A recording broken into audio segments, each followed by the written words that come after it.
What do you think Batman's favorite part of a joke is? The punchline.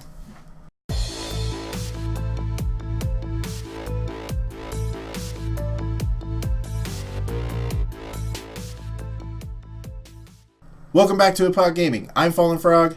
This week we're going to set up an Endcard for these videos for this channel because I've yet to do that and I needed to get it done, so I thought I'd take you guys on the journey and show you how I do it. So real quick, if you don't know, an Endcard is what you see at the end of a YouTube video. Chances are there's probably a channel that you do watch where you've seen this in action before. It's just basically the ending of the video where you're told to subscribe to the channel, and then they offer up some other videos to try to keep you on the channel or take you to other related videos, things like that. It's really just the last 20 seconds of a YouTube video where it's got the thumbnails available for you and then the subscribe button, and then the YouTuber is just telling you thanks for watching and see you next time, all that stuff. So this week I thought I would improve my own endings and make an end card, and I would show you guys the process as I do it. Alright, so the first thing I had to do was make myself a couple of guides to know where I kind of wanted to put everything within the end card.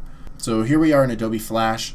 I used Flash for my guides because I'm just better at Flash than I am Photoshop or Adobe Illustrator. Really, if you're doing any kind of design work, use what programs you know how to use, what you get the best results with. This right here, though, is not going to be in the actual end card. This is just a little guide to show where your clickable region is. You can see the darkened portion of the area is our stage. Let's just say, for example, that's a 1080p video that we've uploaded to YouTube. Once we go into YouTube and edit our video and try to add an end card, this pink box is going to be our clickable region.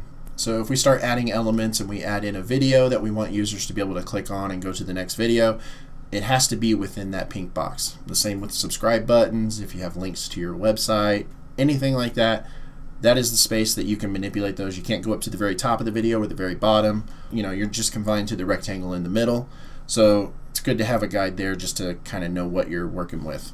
And then you can see another layer here where I've got sort of a guide for thumbnail sizes and a subscribe button size. Over on the very far left top corner, that is your default video thumbnail size. So when you bring an element over and you start adding it to your video, that's the default size that YouTube has. That's also the smallest size that your thumbnail can be as well. You can make those thumbnails a little bit bigger if you want, and that's the rectangle you see on the far right side. So any videos that you add into the end card, the smallest they can be is over on the left, the biggest they can be is on the right, and you can anywhere in between, of course, as you're scaling it. I wanted a handy guide just in case I wanted to use larger thumbnails or if I wanted to keep them at the default size. I'm actually going to be keeping them at the default size myself, but I wanted to go ahead and see what the biggest size would be and what it would look like within my clickable area. Speaking of, since this is on a separate layer, I can remove my clickable area so I can just see what the thumbnails would look like and what their sizes are, and I can kind of get an idea of what that would look like in the video, without having that clickable area rectangle being shown. And then finally in the bottom left corner we've got the subscribe button size. You can't change the sizes of those, so if you do add a subscribe button to the ending of your video, that's the size it's going to be, and you can place that anywhere within your clickable area, and you can kind of see, you can kind of design your elements that way. Once you know where your clickable area is going to be and you know what thumbnail sizes you're going to use and where those are going to be placed, you can start playing with your design elements that way. Here's a guide that I made. It's based off of lots of other channels I've seen on YouTube. They have this sort of similar layout. You've basically got your two thumbnails here on the right side. Over on the left hand side you've got the bigger screen. That's not going to be a thumbnail. That's just going to be where the video is ending, me talking. It's going to go right up there as I finish out the video, say thanks for watching, don't forget to subscribe, all that stuff. The subscribe button will be underneath. We've got the two thumbnails on the side. It's really simple stuff, but I'm making a template that I can just reuse over and over every time I do a video, so I don't have to go through and create the ending every time. I can just update it with the new clips I've recorded or new thumbnails and things like that. You don't even have to worry about all this. This is just what I've been working on before I started recording, just to get kind of a good idea of what I wanted this to look like. Now when it comes to your end cards, you do have 20 seconds at the very end of your video. You have up to 20 seconds where your videos are clickable, your subscribe button is there, all of those elements will be there. They will show up for 20 seconds at the very end. So it's up to you if you want to use just a still image or if you want to use a video clip. I'm going to be using a video clip, so I'm going to be creating that in Premiere Pro.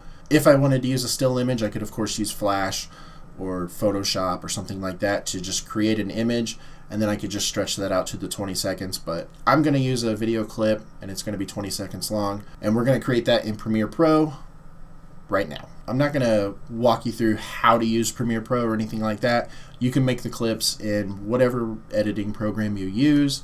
You don't even have to use the guides. You can just use a video clip and then throw your videos on there. YouTube has the clickable area, so you won't be able to place your videos outside of those. But the guides I made are handy if you want to add any text or add any other information to your video, and just to make sure everything looks okay. I've got some video clips here. I've got some different backgrounds that I was wanting to try to use. Now I'm going to be using the red spinning particles clip here. I was thinking about using the 4K flares presentation and my Hauppauge gaming background, which is the old red and black background that I used to use on the videos. Now this clip is already 20 seconds long, so it's just perfect for an end card. But if I need to add more, it does loop. I can just add another instance of that clip right after it, and it will perfectly loop. So if I ever run into an issue where I need more end card time than what I have available, I can do that. And then we've got some past footage here where we're going to be throwing that in later. Now over here in my images folder, I've got my guides and the tip of the week Hauppauge Gaming logo here. I can bring these in and see exactly where these elements are going to be displayed. For instance, if I use my clickable area PNG, I can bring this onto my stage, and we can now see the clickable area that YouTube is going to have. Now I don't want this in my final video, so I'm going to delete it before I actually export the clip. But it is nice while you're working just to see what space you have to work in.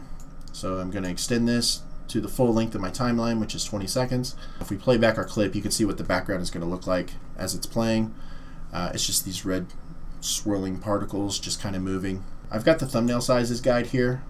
We could bring this out here, but I don't really need it. I've already went through and created the guide that I'm going to be using today, which is right here called Endcard PNG. I'm going to bring this down, extend this to the length of my timeline as well. And as a matter of fact, if I make this clickable area invisible, you can see now what our end card is going to look like. I'm going to enlarge in my preview window here, and you can kind of see what our end card is going to look like.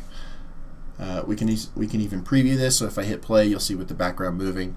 But over on the left hand side up at the top, we're going to have the ending of whatever video I record.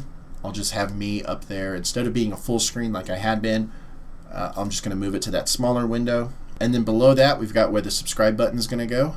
And then behind my camera and underneath me, you can see I've got the two videos that we're going to be adding. One is going to be the last Hauppauge video that was uploaded. And then below that, I'll just randomly just decide what to make those videos. Sometimes it'll be a video from my channel, sometimes it might be another Hauppauge video.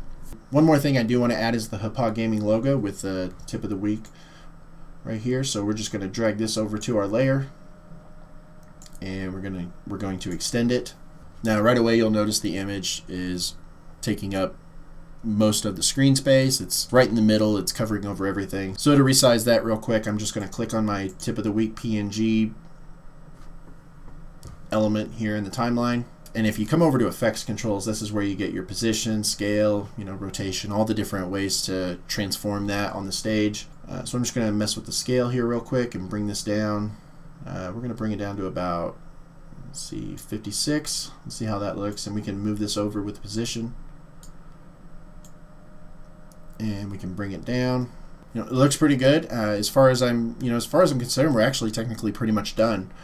We have an end card. We have a working end card. We can export this clip, and I can just bring this clip in and use it every time. I might add some more text above the thumbnails.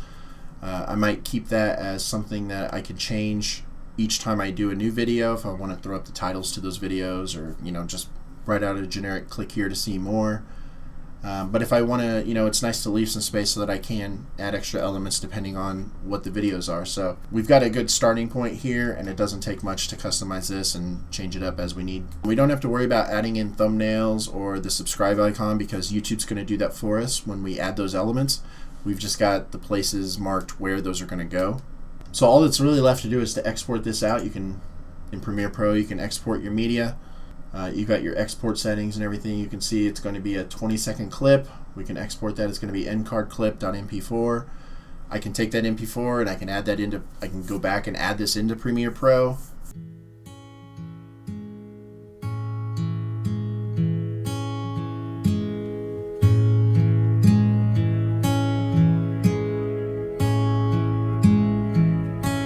As with anything involving design and creativity, you know, there's no wrong way to do this. You don't have to have a video clip. You can have just a background image if you wanted to. It could be a black screen for, you know, for all I care or anybody else cares, really.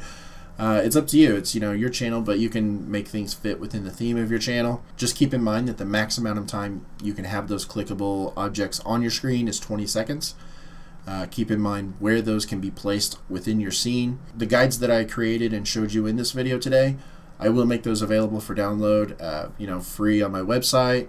They'll be with this video when it's posted on my website, so you'll be able to just go, you know, scroll down below it and you'll be able to find those. That link will be in the description, so that way you guys could use those to make your own end cards. You can see exactly what your clickable area is. You can see what your thumbnail sizes, minimum, maximum can be, what your subscribe button size will be. Just a helpful way to help you with your design process. But other than that, now that the video is over, it's time to go see what the end card looks like in action. What do you think? Do you like it? If you have any other questions or comments, let me know those down below. Also, don't forget to subscribe to Hauppauge. If you want to see the last week's video where I talk about game sharing on Xbox One and, you know, just all the different ways you can accumulate games on Xbox One, you can click over there. Below that is one of the Flash cartoons I made on my channel, Fallinfrog. So if you want to see that, if you want to see what I can do in Flash, you can click over there to check that out. Otherwise, thanks for watching the video today. We'll see you next week.